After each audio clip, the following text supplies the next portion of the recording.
सभी को नमस्कार। दोस्तों, सबसे पहले आप ये निफ्टी का यहाँ पे चार्ट देख रहे हैं। निफ्टी जो चल रही है अभी 3:14 हो रहे हैं, 25,570 चल रही है।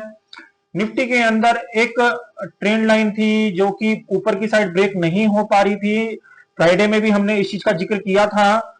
और आज प्राइस जो ओपन हुआ 9:15 की पहली कैंडल में, वो इसके बिल्कुल ओपन यानी ऊपर इसका ओपन हुआ। तो जब भी बाजार अब इस वाली रेंज के अंदर इस तरीके से आएगा, यानी 25,450 तक, इस वाले लेवल तक, तो बाजार के अंदर सडनली हमें एकदम से बाइंग देखने को मिलेगी। क्योंकि देखिए, बाजार का जो ट्रेंड था वो नेगेटिव से, ये जो नेगेटिव ट्रेंड चल रहा था बाजार का, आप यहां पे देख रहे हैं ट्रेंड लाइन का, ये पॉजिटिव में कन्वर्ट हुआ है आज मॉर्निंग की पहली कैंडल में।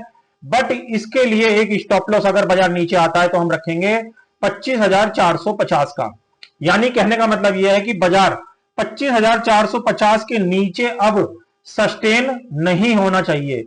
यदि बाजार ये 25,450 के एरिया को ब्रेक नहीं करता है और ट्रेंड लाइन जिस तरीके से इसने काटी है और यहां पे इसको रीटेस्ट करने के लिए भी आता है, तो बहुत ज्यादा चांसेस हैं बाजार एक बार 25,700 के लेवल में इस तरीके से यहां पे आपको दोबारा जाता दिखाई देगा।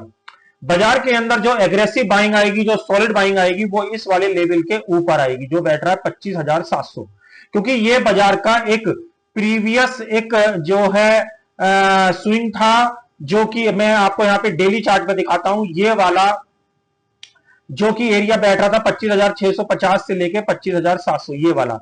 तो बाजार जब भी इस एरिया के आसपास जाएगा, इसके अंदर एक सेलिंग यहां पे आएगी। और बाजार जब इसके ऊपर सस्टेन करेगा, इस वाले एरिया के जो एरिया बैठ रहा है 25,700, तो बाजार के अंदर आपको एग्रेसिव बाइंग देखने को मिलेगी। अदरवाइज ये एक रेंज बाजार के अंदर तब तक रह सकती है 25,700 और 25,450।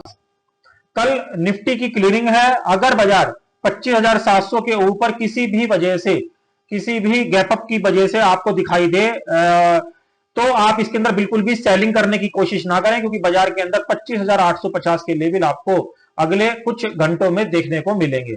बाजार के अंदर जिस तरीके का प्राइस एक्शन चेंज हुआ है, इसके अंदर कोई भी जल्दबाजी यहां पे सेलिंग की ना करें। कल जो बाजार का प्राइस एक्शन बनेगा वो 25,660 के ऊपर सस्टेन करने पर ही पॉजिटिव साइड बनेगा। 25,660 से लेके जो 700 का एरिया रहेगा, ये एक कंफ्यूजिंग एरिया रहेगा। अगर बाजार 25,700 के ऊपर सडनली यहां पे सस्टेन कर ले, तो बाजार एकदम जो है ऊपर के रेटों में आपका जाता दिखाई देगा।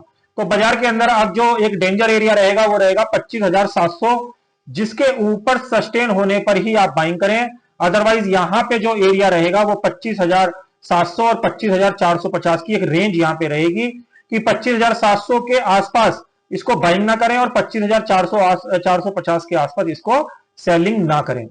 दोनों लेवल कटने पर ही इसके अंदर उस साइड का सौदा करें। 25,700 के ऊपर बाइंग साइड का और 25,450 के नीचे सेलिंग साइड का, सस्टेन बेसिस पे। तो इन सब चीजों का आप कल के जो है एक्सपायरी में ध्यान रखें। इसके अंदर 25,700 से लेकर 25,450 की एक रेंज यहां पे रहने वाली है। तो निफ्टी के अंदर इन सब चीजों का आप ध्यान रखें, क्योंकि बाजार के अंदर अभी 25,700 का जो आंकड़ा है वो इसको ऊपर जाने से रोक सकता है। ये बैंक निफ्टी का चार्ट है।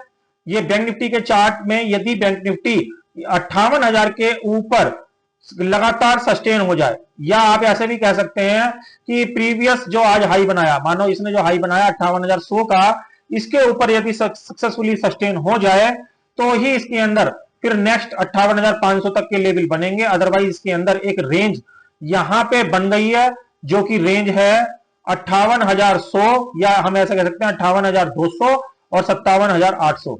ये 400 पॉइंट की रेंज बैंक निफ्टी के अंदर आपको देखने को मिलेगी। इसी रेंज के अंदर बैंक निफ्टी घूम सकता है। 58,200 के ऊपर सस्टेन करने पर एग्रेसिव बाइंग आपको दिखाई देगी, और 57,800 के नीचे सस्टेन होने पर आपको ये वाले लेवल 57,400 तक के दोबारा देखने को मिलेंगे। तो इस तरीके से निफ्टी हो चाहे बैंक निफ्टी हो, इनके चार्ट पैटर्न यहां पे बने हुए हैं। इन सब चीजों का आप ध्यान रखें और इन लेवलों का भी आप ध्यान रखें, और उसके अकॉर्डिंग ही कोई भी ट्रेड यहां पे प्लान करें। तो आशा करता हूं ये जो यूजफुल कंटेंट और यूजफुल लेवल मैंने आपके साथ डिस्कस किए, ये आपके नेक्स्ट ट्रेडिंग सेशन में कहीं ना कहीं काम आएंगे। ऐसे नॉलेज भरे वीडियो के साथ अगले वीडियो में फिर मिलेंगे, तब तक के लिए ओम नमो भगवते वासुदेवाय नमः।